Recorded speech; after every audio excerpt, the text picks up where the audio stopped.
সময়টা 2021 সাল। তখন থেকে আমি গাইডলাইন ভিডিও দেখা শুরু করছি। তো এখনও দেখতেই আছি। তো এর মধ্যে বিভিন্ন চেঞ্জ আমি লক্ষ্য করছি। তো এডুকেশনাল গাইডলাইন ভিডিও খুবই ভালো একটা জিনিস ছিল, এখনও আছে। কিন্তু বর্তমানে এই মার্কেটটা এত বেশি স্যাচুরেটেড হয়ে গেছে যে এটার লাভের চেয়ে বেশি ক্ষতি হইতেছে এখন। কারণ আমার মতো কিছু ভুইফোর ইউটিউবার, যেমন আমি নিজেও, এবং আর অনেকে আছে শুধুমাত্র গাইডলাইন ভিডিও বানানো যায়। এবং এটা অবভিয়াসলি আমরা বানাই ভিউয়ের জন্য, কারণ তোমরা সহজে দেখো, বুঝছো। কারণ একটা গাইডলাইন ভিডিও বানানো যেমন সহজ, এটা দেখাও সহজ, দেখে ফেললাম, কি আসা যায়। কিন্তু একটা ক্লাস নেওয়া যেমন কঠিন, ওই ক্লাসটা করাও তেমন কঠিন। একটা ক্লাস 1000টা গাইডলাইন ভিডিও থেকেও বেশি গুরুত্বপূর্ণ বা উপকারী। তবে কিছু গাইডলাইন ভিডিও থাকে বা গাইডলাইন থাকে, এটা অবশ্যই দেখতে হবে। অ্যাজ এ নিউ কামার বা একটা ক্লাস থেকে যখন নতুন ক্লাসে উঠি, তখন অনেক বিষয় সম্পর্কে ধারণা পাওয়া যায়। তবে এখন বললামই তো, মার্কেটটা স্যাচুরেটেড হয়ে গেছে এবং অনেক গাইডলাইন, কার থেকে কার গাইডলাইন রেখে কারটা দেখবা। তো আমি আজকে এটা নিয়ে কথা বলবো যে কিভাবে মার্কেটটা পাল্টাইছে, আগে কেমন ছিল এখন কেমন আছে, এবং আমরা আমাদের সময় নষ্ট না করে কার্যকরী গাইডলাইনগুলো কীভাবে পেতে পারি, বা কীভাবে আমরা গাইডলাইন ভিডিও থেকে উপকৃত হতে পারি। সো এই নিয়ে আজকের ভিডিও। তো কিছু পয়েন্ট লিখে রাখছিলাম, এগুলো নিয়ে আজকে কথা বলি। দেখো, প্রথমেই পয়েন্ট হচ্ছে ইংলিশ চ্যানেল। সো বাংলাদেশে যত গাইডলাইন আছে বর্তমানে, আগের আলাপবাদ বর্তমানে কথা বলি, অর্ধেক হইতেছে গাইডলাইনের মানে পাশাপাশি মোটিভেশন ফ্রি। সো ওই মোটিভেশনটা অ্যাকচুয়ালি তেমন একটা কাজে লাগে না। বাট ইংলিশ যে চ্যানেলগুলো আছে, যেমন ধরো আলী আবদাল, এগুলা যেগুলা যে গাইডলাইনগুলো দেয়, এগুলা সাইন্টিফিক বেসড। তো ওই সাইন্টিফিক এভিডেন্স বেসড মানে যে পরামর্শগুলো, এগুলো শিখলে যেটা হয়, আমি একটা জিনিস পড়তে গেছি, এইটাকে আমি রাইট ওয়েতে পড়তেছি নাকি এটা রং ওয়েতে পড়তেছি, এটা আমাদের একটা ধারণা হয়ে যায়। যেমন ধরো আমি যদি একটা অঙ্ক দেখে দেখে সলভ করতেছি, তো এটা কি ভুল না সঠিক, আমি তো নর্মালি দেখে দেখে সলভ করবো, কারণ আমার ভালো লাগতেছে সলভ করতে, আমি পারতেছি। বাট আমি যখন জানবো অ্যাক্টিভ রিকল কি, আমি যখন জানবো স্পেস রিপিটেশন কি, তখন কিন্তু আমি বুঝতে পারবো যে না, এটা আমি দেখে দেখে সলভ করতেছি, এখানে আমার অ্যাক্টিভ রিকল হচ্ছে না, তার মানে আমার মেমোরি এটাকে ধরে রাখতে পারবে না। তো এরকম একটা কমন সেন্স হয়ে যায় যে পড়াশোনার জন্য কোনটা সঠিক বা বেঠিক, এইটার জন্য এই কারণে ইংলিশ ভিডিওগুলো দেখা ভালো। আর এদের ভিডিওগুলো কাজের হয়, মানে অপ্রয়োজনীয় কথাবার্তা কম বলে। তো এই কারণে এটা দেখতে পারো। তবে অনেকে বলবা যে ইংলিশ তো পারো না, বাট ইংলিশ সব তো বুঝতে হবে না, কি বলতেছে তার 80% 60% বুঝতেই হবে। ক্যাপশন বা সাবটাইটেলটা অন করে ফেলবা, একটু চেষ্টা করবো বোঝার জন্য। সব কিছু বুঝবা না, সব কিছু প্রয়োজন নেই বোঝার, বাট মূল কথাটা বুঝতে পারলেই হইল। তো প্রথম কথা হচ্ছে যে ইংলিশ চ্যানেল ফলো করবা কিছু, বা ইংলিশ চ্যানেল দেখবা, ওইটা কাজের জিনিস। 2 নম্বর পয়েন্ট, সার্চ। দেখো, আমরা ম্যাক্সিমাম সময় ইউটিউব অথবা ফেসবুকের যে রেকমেন্ডেড ভিডিও আছে, ওই রেকমেন্ডেড ভিডিও থেকেই ভিডিও দেখি, মানে যেটা নিউজ ফিড আসে। বাট এই জিনিসটা খুবই বাজে জিনিস, কারণ এটা মনে করি একটার পর একটা আসতে থাকে। এখানে শুধুমাত্র যে গাইডলাইন আসবে তেমন না, অনেক টিকটক ভিডিও, টিকটক না মানে অপ্রয়োজনীয় অনেক ভিডিও আসে। তো এইগুলো আমাদের সময় নষ্ট করে এবং মনোযোগ নষ্ট করে। এবং একবার যদি রিলসে ঢুকে পড়ো, তাহলে তো এটা মানে চলতেই থাকবে এবং তোমার অ্যাটেনশন স্প্যানটাকে কমায় দিবে। তো এই কারণে আমি বলবো যে সবসময় সার্চ করে দেখবা। তো সার্চ করে দেখার ক্ষেত্রে দেখা যায় রেকমেন্ডেশন দেখে মানে নজর চলে যায়, পরে ওই রেকমেন্ডেড ভিডিও থেকে ভিডিও দেখা শুরু করি। সো এইগুলো কীভাবে অফ করা যায়, অফ করতে পারো। 1 নম্বর ওয়ে হচ্ছে হিস্টোরি অফ করে। সো ইউটিউবের যে হিস্টোরিটা আছে, এটা অফ করে দিবা, এবং আগে যারা ভিডিও দেখছিলা সব ডিলিট করে দিবা, মানে হিস্ট্রি থেকে ডিলিট করে দিলে এবং হিস্ট্রিটা অফ করে দিলে তোমার সামনে কোনো রেকমেন্ডেড ভিডিও আসবে না। যা দেখবা সার্চ করে দেখবা। এবং ম্যাক্সিমাম ক্ষেত্রে আমরা যা সার্চ করে দেখি তাই আমাদের কাজে লাগে, এবং আমরা যা রেকমেন্ডেড ভিডিও দেখে দেখি, এগুলা মানে সময় নষ্ট, হুদাই কী দেখছি মনে থাকে না, প্লাস আমাদের প্রয়োজনও পড়ে না। তো সবসময় মানে সার্চ করে ভিডিও দেখবা।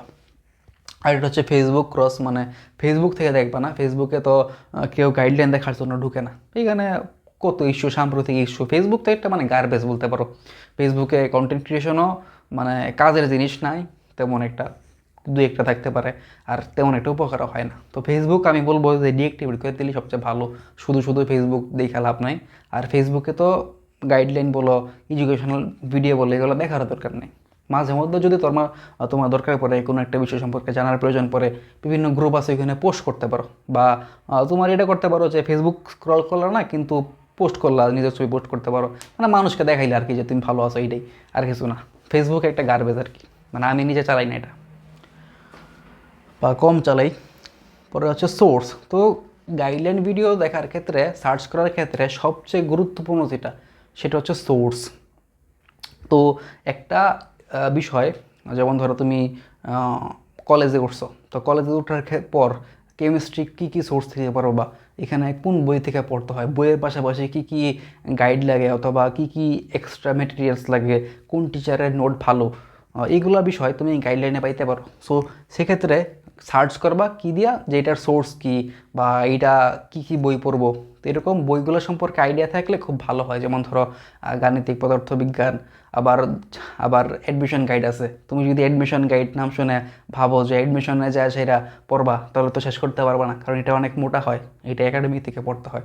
তো এই কারণে যে সোর্সগুলো আছে, সোর্সের যে গাইডলাইনগুলো আছে, যেমন ধরো medical preparation A to Z, varsity preparation A to Z, এরকম যে ভিডিওগুলো আছে এইগুলোর মধ্যে কিন্তু সোর্স উল্লেখ করা থাকে। সো এগুলো দেখে ফেললেই আর কিছু লাগে না, কারণ প্রয়োজনীয় গাইডলাইন খুবই গুরুত্বপূর্ণ, কিন্তু বেশিরভাগই অপ্রয়োজনীয় থাকে। এই কারণে আমি বলতেছি যে বেছে বেছে দেখো সোর্সের গাইডলাইন ভিডিওগুলো, এগুলো দেখবা। পরবর্তীতে প্রিভিয়াস ব্যাচ ভিডিও। তো আমি যেটা বললাম যে অনেকের একটু মানে কিউরিওসিটি থাকবে, আগ্রহ থাকবে যে না কোনো কিছু হয়তো বা মিস হয়ে যাবে, যদিও বর্তমানে ম্যাক্সিমাম গাইডলাইন হচ্ছে মূলত মার্কেটিং করার জন্য। সো মার্কেটিং থাকে লাস্টে পুরা ভিডিওতে, মনে যা সাম্প্রতিক বিষয় সম্পর্কে বা গাইডলাইন দেয় কিছু কিছু, মানে বিভিন্ন চ্যানেল। তবে এগুলো তেমন একটা কাজের হয় না। সো তোমার যদি মনে হয় যে না এগুলো না দেখলে তোমার অনেক কিছু মিস হয়ে যাবে, অনেক কিছু তুমি জানো না, অজানা তোমার বিষয়, তো তুমি যেটা করতে পারো, সেম চ্যানেল বা সেম ইউটিউব, মানে সেম পেজ তো বলতেছে না, চ্যানেলই বলি, তো সেম চ্যানেলের একটু আগের ভিডিও, ওল্ড ভিডিওগুলো দেবা। তোমাকে যে ভিডিও বানাবে, তোমার জন্য যে ভিডিও বানাবে, সেটা অবভিয়াসলি দেখবা আগের ব্যাচের জন্য বানাইছি। তো সেম জিনিস জাস্ট কপি পেস্ট প্রত্যেক বছর, বুঝছো? তো তোমার যদি এরকম হয় যে না কোনো কিছু মিস হয়ে যাবে, তাহলে আগের বছরের ভিডিওগুলো দেখে ফেলবা ফ্রি টাইম পেলে। এতে করে তোমার একটা আইডিয়া, মনের মধ্যে আইডিয়া তৈরি হবে যে আমার কী কী লাগতে পারে, কেমন সামনে কেমন সিচুয়েশন হতে পারে। ঠিক আছে, যেমন এটা আমাকে অনেক হেল্প করছিল, অ্যাডমিশন সম্পর্কিত বিভিন্ন গাইডলাইন ভিডিও আমি মাঝে মধ্যে দেখে ফেলতাম, মানে আগের ব্যাচের।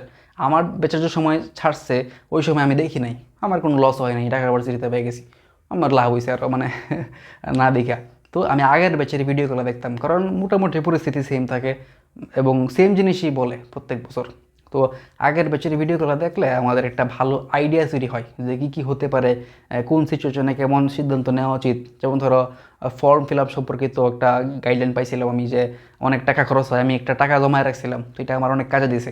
তো এরকম আগের বছরের ভিডিওগুলো দেখতে পারো, বাট অ্যাডমিশন টাইমে মানে এই ব্যাচের জন্য কি ভিডিও বানাইলো দরকার নাই, কারণ চ্যানেল তো তোমরা একটা ফলো করো না, অনেকগুলো ফলো করো। সো প্রত্যেকের একটা মতামত থাকতে পারে, এরকম না যে ভুল বলতেছে, বাট আমাদের তো সময় বাঁচাইতে হবে। এত সময় ধরে গাইডলাইন দেখলে পড়ালেখা কখন করবো? বললাম না, পড়ালেখা জিনিসটা তো ভালো লাগবে না, এটার ডেডিকেশন লাগবে, কষ্ট করতে হবে, এটা তো ভালো লাগবে না। একটা ভাইয়া মোটিভেশন দিবে, গাইডলাইন দিবে, এটা দেখতে খুব ভালো লাগবে। ঠিক আছে, আমি নিজে কয়েকটা দিব পরবর্তীতে তারপরেও যাই হোক। আর পরের পয়েন্ট হচ্ছে টিচার্স। তো যারা টিচার্স মানে ক্লাস নেয়, তারা যে গাইডলাইনটা দেয় এইটা খুব কাজের। ক্লাসের ভিতরে তো থাকে, এটা তো মানে অটোমেটিক পাচ্ছ, এটা খুবই কাজে লাগবে তোমার। এবং একটা কোর্সের মাঝখানে সময়ে সময়ে যে গাইডলাইনগুলো দেয়, এগুলো মিস করবে না, এগুলো করলেই মোর দেন ইনাফ। কিন্তু যাদের পেশাই হচ্ছে গাইডলাইন দেওয়া, বিভিন্ন চ্যানেল আছে এদের কাজই হচ্ছে গাইডলাইন দেওয়া, দরকার না এগুলো ফলো করার। টিচার যা বলে তা পড়বা বা তা করবা, তাহলে তোমার জন্য ক্লাসের সাথে আগে আগে যাওয়া সুবিধা হবে এবং এগুলো কাজের হবে। একটা প্রবাদ বাক্য আছে, সেটা হচ্ছে সময়ের 1 ফোর, অসময়ের 10 ফোর। তো টিচার যে গাইডলাইন ভিডিওটা দিবে কোর্সের মাঝখানে, ওইটা হবে সময়ের জন্য, মানে ওই সময় কী করণীয় সেটা সম্পর্কে। তো ওইটা তোমার অনেক কাজে লাগবে, এছাড়া বাইরে দরকার নেই। আর বর্তমানে যে অনলাইন কোর্সগুলো আছে, এগুলোতে কিন্তু সবাই কোর্সের মাঝখানে মাঝে মধ্যে একজন ইনস্ট্রাক্টরই থাকে গাইডলাইন দেওয়ার জন্য, তো ওইগুলো দেখলেই হবে। বাইরে একটা ক্লিক বেট থাম্বনেল বানায় একটা মানে আই কেচি একটা কি বলবো, একটা থাম্বনেল দেয়া তোমাকে তুমি ক্লিক করলা, ঠিক আছে, তোমার কাজে লাগবে না ওইগুলো তেমন একটা। তো কোর্সের মাঝখানে যেগুলো বা টিচার্স যেগুলো দিবে ওইগুলো দেখবা, ঠিক আছে? তো আশা করি এগুলা কিছু পয়েন্ট ছিল, এগুলো মেনে চলবা, তাহলে মানে তোমার উপকারে আসবে। যদিও আমি নিজেও গাইডলাইন ভিডিও দিব, তবে চেষ্টা করবো যে মানে কাজের ভিডিও দিতে, কারণ গাইডলাইন ভিডিও মানুষ দেয় কারণ এগুলো মানুষ দেখে। একটা ক্লাস নিলে আমি যদি বলি পরিবারের সম্পর্কে একটা ক্লাস নিব, তো ওইটা তো কেউ দেখবে না, তোমরা আমি নিজেও হলে দেখতাম নইলে, বুঝছো? তো আশা করি বুঝতে পারছো ব্যাপারটা, এবং নিজের সময় বাঁচা চলবা, কাজের জিনিস দেখবা, কম মানুষকে ফলো করবা, যার কন্টেন্ট তোমার মনে হয় যে না অথেন্টিক কাজে লাগতেছে তাদেরকেই ফলো করবা শুধুমাত্র, ঠিক আছে? তো ভালো থাকো।